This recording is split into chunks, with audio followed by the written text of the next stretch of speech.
Bismillahirrahmanirrahim. Assalamualaikum warahmatullahi wabarakatuh. Bertemu lagi dengan saya Ahmad Muhaddam Faham dalam mata kuliah Filsafat Ilmu dan Logika. Pada pertemuan kali ini kita akan membahas satu tema dalam materi logika yang disebut dengan kata dan term. Topik bahasan kita pada kali ini adalah definisi tentang kata, jenis kata, dan term. Di dalam logika atau dalam kehidupan kita sehari-hari, kita seringkali berpikir secara abstrak tentang sesuatu. Misalkan kita berpikir tentang keadilan. Kita mungkin bertanya apa yang disebut dengan keadilan. Nah, kata keadilan ini adalah konsep yang abstrak. Kemudian konsep itu baru bisa dimengerti jika diungkapkan dengan kata atau melalui bahasa. Nah, begitu juga misalkan ketika kita melihat sesuatu barang atau benda yang ada di depan kita, maka kita bisa menyebut nama dari barang itu dengan menggunakan kata. Nah, pertanyaannya kemudian adalah apa sih sebenarnya yang dimaksud dengan kata? Sebelum kita menjelaskan apa yang dimaksud dengan kata, kita mengerti dulu apa yang dimaksud dengan konsep atau pengertian. Konsep adalah gambaran akal tentang sesuatu yang kita tangkap dengan panca indera. Jadi seperti saya katakan tadi, ketika kita melihat sesuatu yang ada di sekitar kita, merasakan sesuatu yang di sekitar kita melalui panca indera kita kemudian bisa menjelaskan gambaran apa yang kita tangkap itu. Ketika kita mendengarkan suara, kita bisa menjelaskan itu suara mobil, itu suara angin, itu suara air. Nah, ketika kita mengatakan itu suara air, itu suara mobil, itu suara angin, apa yang kita ungkapkan itu sesungguhnya adalah gambaran akal pikiran kita tentang sesuatu. Nah, tetapi gambaran akal pikiran, deskripsi, abstraksi, akal pikiran kita itu tidak bisa kita mengerti atau dimengerti oleh orang lain tanpa diungkapkan melalui bahasa, yakni berupa kata.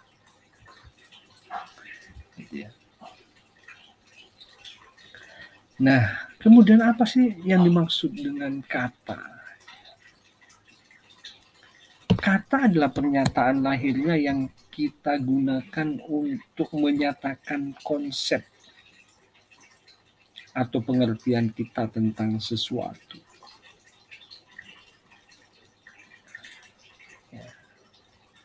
Jadi apa yang kita tangkap dengan panca indera, kemudian kita pahami, kita mengerti, kemudian kita nyatakan dengan bahasa berupa kata, maka muncullah konsep-konsep atau gambaran-gambaran akal yang kita nyatakan lewat kata seperti buku, mobil, rumah, dan lain sebagainya. Ini segala sesuatu yang merupakan hasil kerja pikiran kita yang kita ambil dari pengalaman kita sehari-hari, kemudian kita ungkapkan melalui kata. Jadi kata itu adalah tanda atau pernyataan lahiriah yang kita gunakan untuk menyatakan konsep atau pengertian kita tentang sesuatu. Nah, ada beberapa bentuk kata. Ada kata yang univoc, yakni kata sama bentuknya, sama artinya. Ya, ada kata yang lain, yaitu kata equivokal. Bentuknya sama tapi artinya berbeda. Ada kata yang disebut dengan kata analogis, bentuknya sama, artinya kadang-kadang sama, kadang-kadang berbeda. Kalau saya menyebut ballpoint, ini mungkin univoc. Katanya sama, artinya juga sama. Tapi ada kata yang disebut kata equivokal, bentuknya sama, tapi beda artinya. Misalkan ketika saya menyatakan kata biaya, ongkos, sama, apakah kata biaya dan ongkos ini artinya sama atau bentuknya sama? Ongkos, biaya. Ini ada kata di mana kata itu sama bentuknya, tapi artinya berbeda. Misalkan kata bisa. Kalau kata ongkos biayanya berbeda ya. Kata bisa itu bisa berarti dapat, bisa berarti racun. Kalau kita tempatkan kata bisa ini dengan kata yang lainnya, saya bisa berenang. Bisa ular itu meracuni saya. Jadi kata sama bentuknya, beda artinya. Ini equivokal. Tapi ada juga yang katanya itu sama, bentuknya sama, tapi artinya berbeda. Seperti kata bulan. Ketika saya menyatakan engkau bagaikan bulan, kata bulan di sini tentu berbeda ketika saya menyatakan saat ini bulan purnama. Jadi ada kata yang digunakan untuk mengandaikan sesuatu sama dengan sesuatu yang diandaikan itu, meskipun berbeda. Ini yang disebut dengan kata analogi. Nah,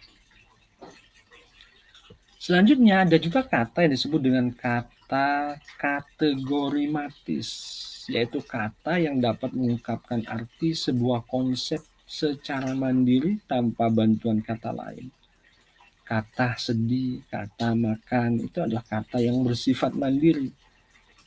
Dia mengungkapkan sebuah konsep, sebuah pengertian tanpa bantuan orang lain, tanpa bantuan kata lain. Berbeda dengan kata sinkategorimatis, adalah kata yang tak dapat mengungkapkan arti sebuah konsep secara mandiri. Jika, barang, siapa, bagaimana. Ini dia masuk dalam kategori sinkategorimatis. Karena dia tidak bisa berdiri sendiri. Jika, barang siapa, itu nggak bisa berdiri sendiri. Sementara kalau kategorimatis adalah kata yang bisa mengungkapkan sebuah konsep secara mandiri, seperti kata makan, sedih. Kita lanjutkan. Nah, kata juga bisa dilihat dari beberapa sisi. Ada kata yang positif, ada kata negatif, dan ada kata privatif. Kata positif adalah kata yang mengandung penegasan adanya sesuatu. Dermawan, berarti adanya sesuatu. Cantik, ganteng. Dermawan itu suka berbagi, jadi orang yang suka memberi disebut dengan dermawan. Menegaskan, cantik. Ada kriteria tertentu yang bisa ditegaskan dengan kata itu. Ganteng. Nah, sementara kata negatif adalah kata yang diawali dengan kata tidak atau bukan. Ya. Saya kira mudah untuk dibayangkan. Tidak dermawan berarti tidak ada penegasan tentang adanya sesuatu. Tidak ganteng berarti menolak. Tidak cantik juga menolak. Nah, yang unik adalah kata privatif. Kata privatis adalah kata yang mengandung makna tidak adanya sesuatu. Kikir, tidak adanya uang. Kurus, tidak adanya daging. Bodoh, tidak adanya ilmu. Miskin, tidak adanya harta. Nah, di dalam logika kita dipandu untuk bagaimana menggunakan kata dengan tepat. Itulah mengapa kita harus belajar tentang kata. Dan kata itu harus bisa ditempatkan sesuai dengan pengertiannya misalkan. Atau kalau memang dia harus diartikan secara analog, bagaimana caranya kita memahami sebuah kata yang maknanya bersifat analog? Atau kita dipandang atau dibimbing untuk mampu membedakan menggunakan secara tepat di dalam logika. Nah, sekarang dari kata kita beralih kepada term. Term adalah sesungguhnya juga sebuah kata atau kelompok kata yang merupakan ekspresi verbal suatu pengertian.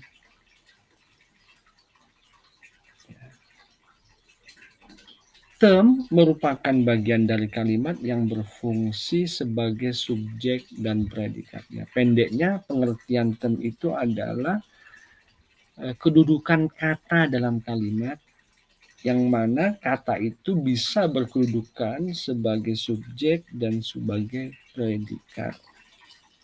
Contohnya, saya makan nasi. Saya makan nasi di warung. Saya makan nasi ini adalah subjek. Di warung itu predikat. Nah, term saya makan nasi ini adalah term subjek. Sementara di warung itu adalah term predikat. Term predikat ini menjelaskan sesuatu, kalau subjek sesuatu yang dijelaskan. Saya kira tidak terlalu jauh berbeda dengan apa yang dibahas di dalam buku-buku bahasa Indonesia. Nah, term juga dibagi menjadi beberapa bagian. Ada yang disebut dengan term tunggal, adalah term yang terdiri dari satu kata saja dan sudah mempunyai arti, misalnya gunung, rumah, binatang, pohon, manusia, dan lain-lain. Sementara ada juga term yang majemuk, adalah term yang terdiri dari dua kata atau lebih. Misalnya jalan tol, kabar angin, buku tulis, surat kabar, toko serba ada, arena olahraga, dan lain-lain. Seperti yang saya contohkan tadi, saya makan nasi. Saya makan nasi ini adalah term majemuk. Ya. Term majemuk yang berposisi sebagai subjek. Di warung juga merupakan term majemuk karena terdiri dari dua kata yang berfungsi sebagai predikat. Ya, kita lanjutkan. Nah, kalau tadi macam-macam term, sekarang ada term diluas dari segi luas. Jadi luas cakupannya. Dilihat dari aspek luasnya, term itu digolongkan dalam 3 jenis, yakni term singular, term partikular, dan term universal. Ya, gampangannya term singular itu merujuk pada satu individu atau barang tertentu, misalkan nama diri, kata-kata dengan awalan paling, atau barang yang tunjuk dengan khusus. Misalkan Rospita gadis desa, meja itu rumah termegah, gedung paling tinggi, dan lain sebagainya. Ini merujuk sebagai sebuah term yang singular, tunggal, meskipun terlihat majemuk. Nah, sekarang term partikular. Term partikular itu merujuk hanya sebagian dari seluruh luasnya, seluruh cakupannya. Biasanya mengarah pada lebih dari satu, namun tidak semua cakupannya. Misalkan dengan menggunakan kata beberapa. Beberapa mahasiswa hari ini tidak masuk. Artinya bukan semua mahasiswa. Berbeda kalau saya menyatakan semua mahasiswa filsafat hari ini masuk.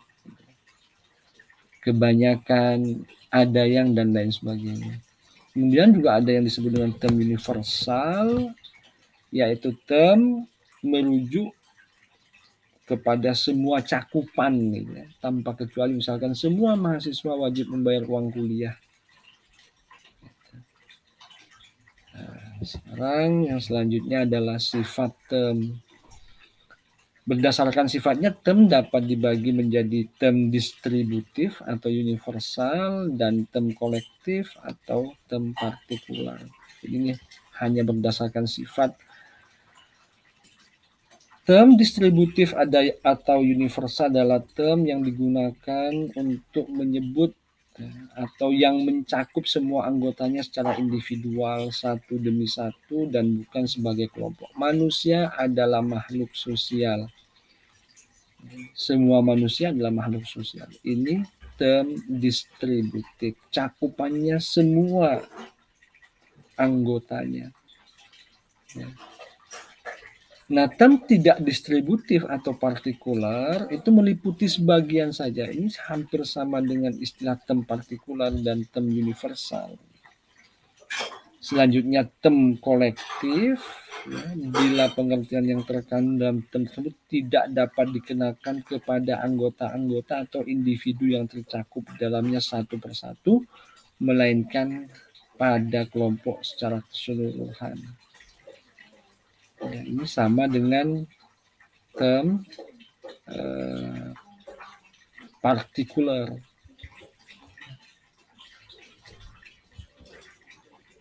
Saya kira demikian sahabat-sahabat sekalian pertemuan kita pada hari ini. Semoga apa yang sudah saya jelaskan tentang kata dan term dapat kita pahami dengan baik.